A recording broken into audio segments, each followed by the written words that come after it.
माझे लाडके मतदार बांधव भगिनी आणि पत्रकार मित्रांनो, सगळे माझे लाडके आहेत आणि सगळ्यात लाडका शहाजी बापू पाटील. आपला शहाजी बापू असा रांगडा गडी, काय ती भाषा, काय ते डायलॉग, सगळं एकदम ओके.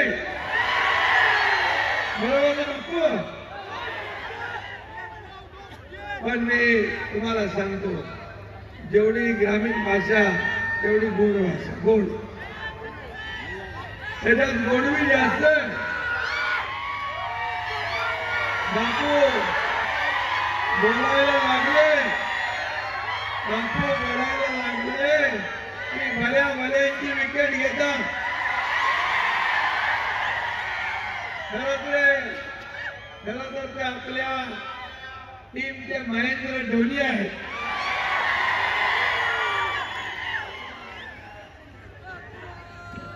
ये बरं अंदाज कोण हात, प्रत्येक बॉल डायरेक्ट बाउंड्री चप्पल. अरेला कार्य करण्याची ताकद या बापू मध्ये आहे ना. कारण हा आपला रांगडा गडी आहे. आजची गर्दी बघून मला अगदी सगळं ओके वाटतंय.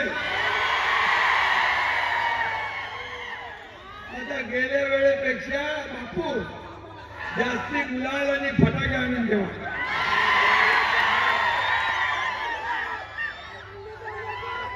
वीस तारखेला बापूला छप्पर फाड मत मिळाल्याशिवाय राहणार नाही. सांगोल्याचा आवाज विधानसभेत दुपटीने घुमणार हा विश्वास या ठिकाणी व्यक्त करतो. सोलापूर हा सर्वाधिक साखर कारखाने असलेला जिल्हा. आमचे शहाजी बापू विजयाची साखर वाटायला सज्ज आहे. आणि तुम्ही पण आहे ना, सगळे इकडे माझ्या लाडक्या बहिणी आहेत भरपूर. शहाजी बापू एकदम सरळ सोट माणूस, सख्या म्हणजे काही येत नाही तर सरळ साध्या सरळ बापूनी तुमचा सांगोला तर जिंकलाय, पण गुवाहाटी पण जिंकला, मुंबई पण जिंकली. देशात विदेशात बापूचं नाव झालं. मीडियात बापूचा TRP सगळ्यात जास्त आहे. शहाजी बापू कॅरेक्टर इतकं भारी आहे की धर्मवीर 2 मध्ये बघितलं का? धर्मवीर 2 मध्ये पण ते हिट झालं त्याचं कॅरेक्टर बापूचं. सिनेमातही बापूच्या कॅरेक्टरला टाळ्या पडतात, टाळ्या.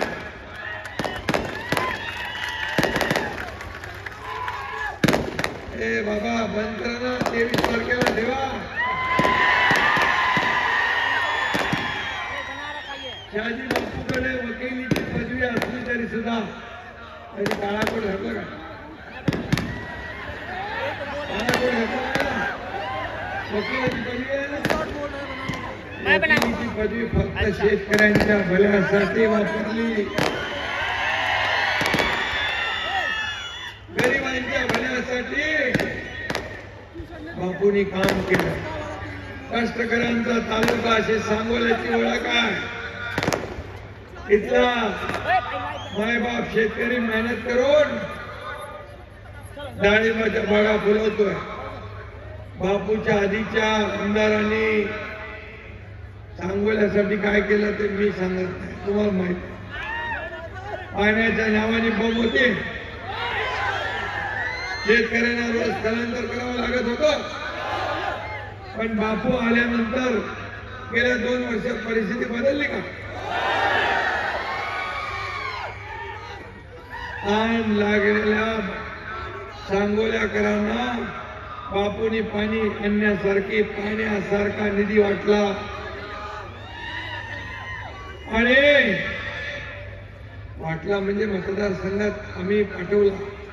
त्याचं दुसरं काहीतरी विचार करतील. बापू साधा माणूस आहे. बापूचं काम बोलतंय. बापू पैसे किती मिळाले आणि महाविकास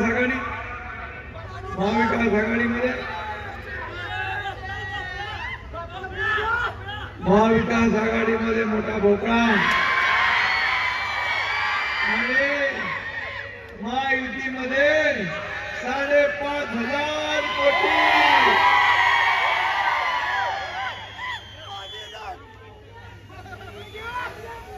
अरे त्याला द्यायला दानच लागते. दानच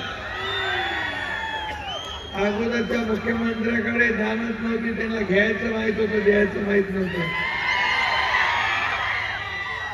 लेना जानता है, देना नहीं जानता. मोठं मन लागतं आभाळा एवढं. पण बापूचं काम बोलतंय म्हणून विरोधकांनाही पाण्यात पण बापू दिसू लागले. कारण सांगोल्यात बापूनीच पाणी आणलं ना. आणि म्हणून त्याने 2 वर्षात जी कामं केली त्यातली अर्धी कामं पाण्यासाठी, सिंचनासाठी. सांगोला उपसा योजना, बाळासाहेब ठाकरे सिंचन योजना 883 कोटी रुपयाला मान्यता दिली. 40,000 एकर जमीन ओली तर खाली येईल. निरा उजव्या कालव्यातून 2 TMC अतिरिक्त पाणी मिळेल.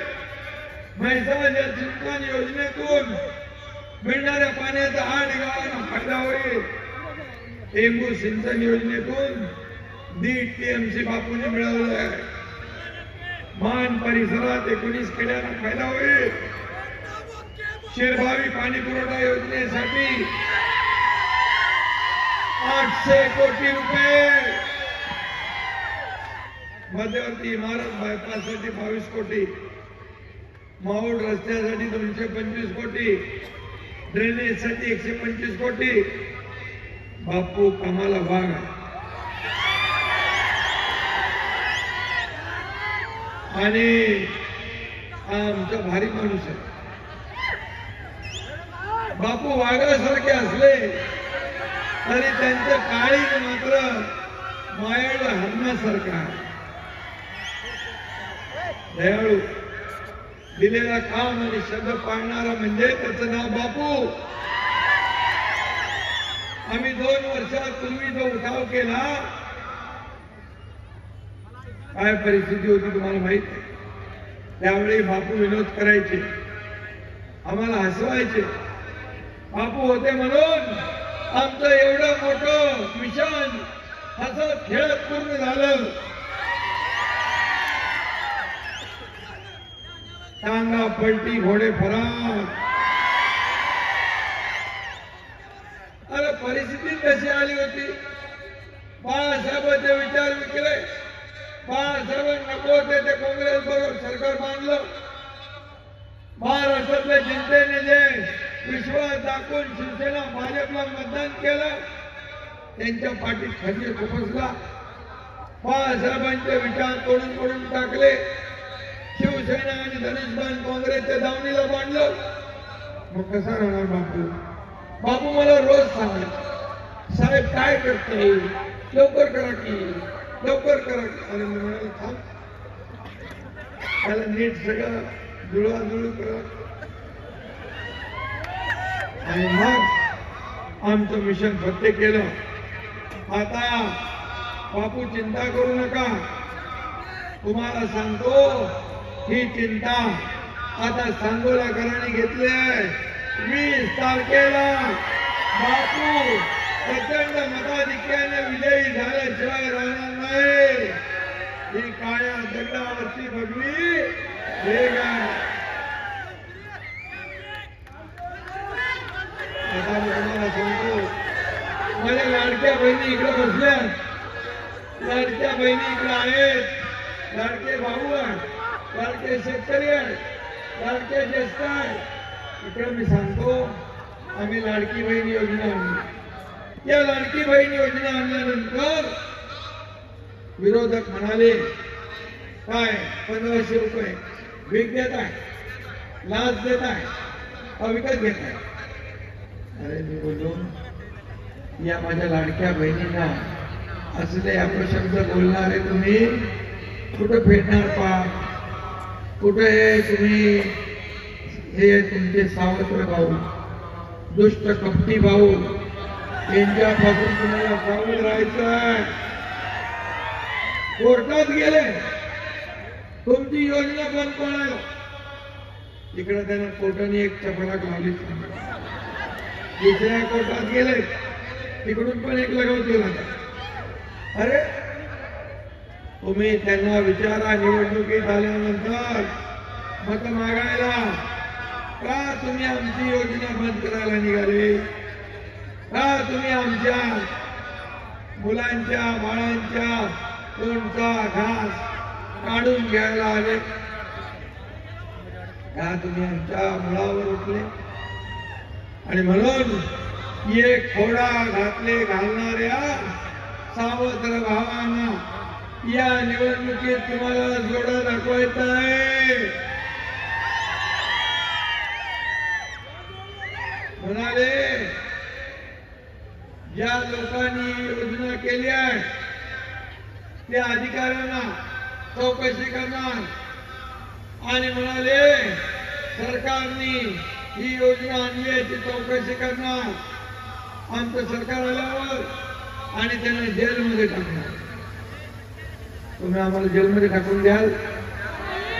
माझ्या लाडक्या बहिणींना मी सांगतो, अरे कसल्या पोकळ घोषणा पोकळ धमक्या एकनाथ शिंदेला देत आहे, त्याला हलक्यात घेऊ नका.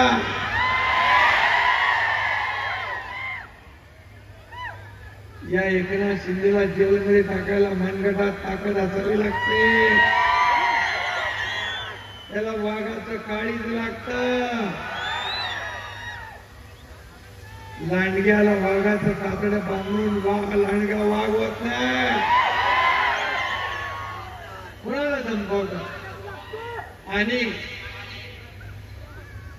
माझ्या लाडक्या बहिणींसाठी, माझ्या लाडक्या भावांसाठी, माझ्या लाडक्या शेतकऱ्यांसाठी, माझ्या लाडक्या ज्येष्ठांसाठी, माझ्या लाडक्या उच्च शिक्षण घेणाऱ्या मुलींसाठी जर उद्या जेलात जावं लागलं तर एकनाथ शिंदे एकदा नाही 100 वेळा जेलमध्ये जायचं.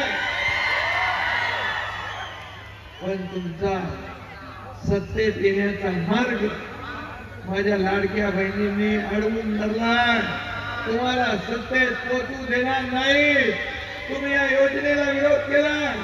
घरी बसणाऱ्यांना कायमचं घरी बसवायचं 20 तारखेला.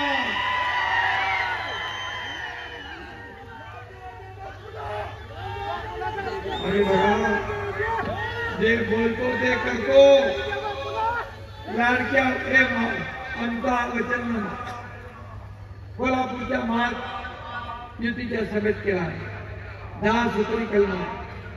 हे तो ट्रेलर आहे, पिक्चर आणि बाकी आहे. पहिली योजना माझ्या लाडक्या बहिणींना 1,500 वरून 2100 रुपये आम्ही करतो. दुसरी योजना शेतकऱ्यांना कर्ज माफ करतोय. शेतकरी सन्मान योजना 12,000 होती ती आम्ही 15,000 करतोय. या राज्यात कोणी उपाशी झोपणार नाही. प्रत्येकाला रोटी कपडा मकान देण्याचा निर्णय आम्ही घेतला. वृद्ध माणसांना ज्येष्ठांना पेन्शन 1500 होती ती 2100 रुपये आम्ही करतोय. जीवनावश्यक वस्तूंचे भाव स्थिर ठेवण्याचा निर्णय आपण घेतला. 25 लाख रोजगार माझ्या तरुणांना, माझ्या मुलींना 25 लाख रोजगार देण्याचा निर्णय आपण घेतला. आणि माझ्या लाडक्या बहिणींना सुरक्षित ठेवण्यासाठी पोलीस दलात 25,000 महिला पोलीस भरती करणार. 45,000 गावात पाण्यात रस्ते.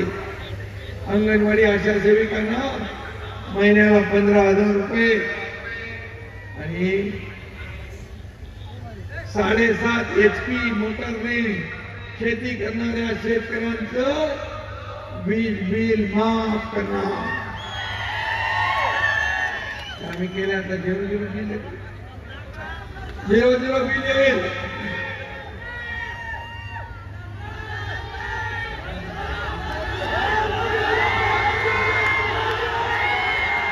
आणि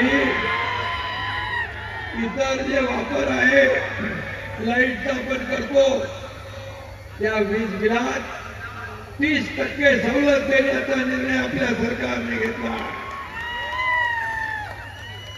आणि सरकार स्थापनेनंतर 100 दिवसात विजन महाराष्ट्र 2029 जाहीर करणार.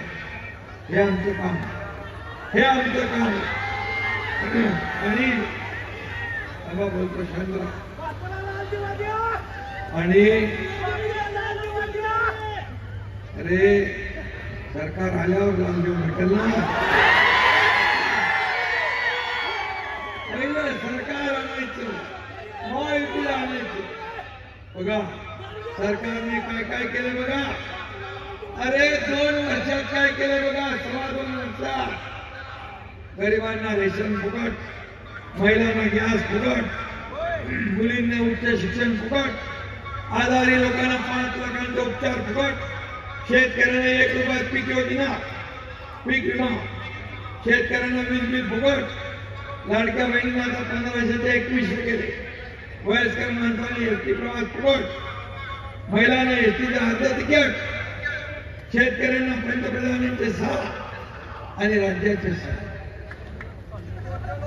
विद्यार्थ्यांना स्टायफंड, तालुक्यातल्या शेतकऱ्यांना 168 कोटी, दलित अनुदान फुकट, मागासवर्गीय गरीब शेतकऱ्यांना विहीर फुकट, मुख्यमंत्री सहायता निधी मागच्या मुख्यमंत्र्यांनी फक्त 4 कोटी दिले.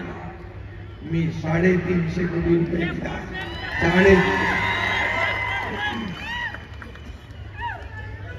1 लाख लोकांचे जीव वाचवले.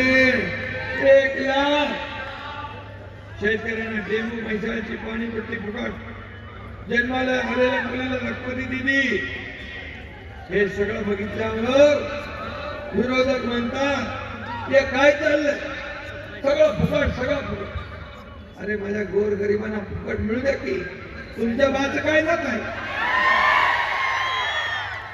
आणि आपलं राज्य देणारा ताकदीचा, पण आतापर्यंत देणारा माणूस बसला नव्हता, घेणारा बसला होता. घेणारा. आणि म्हणून बापूना तुम्ही येणाऱ्या 20 तारखेला प्रचंड मताधिक्याने विजय करणार का? सगळ्यांनी हात वर करून मला सांगा.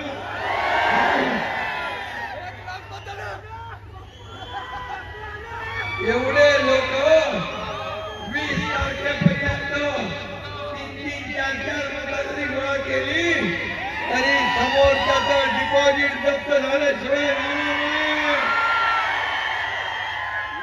आता सांगोल्यात इतर कुणी नको, आयला गेला नको, फक्त बापूच पाहिजे. आणि तुमची इच्छा महायुती सरकार आल्यावर मजबूतीने तुमची इच्छा पण एकनाथ शिंदे पूर्ण केल्याशिवाय.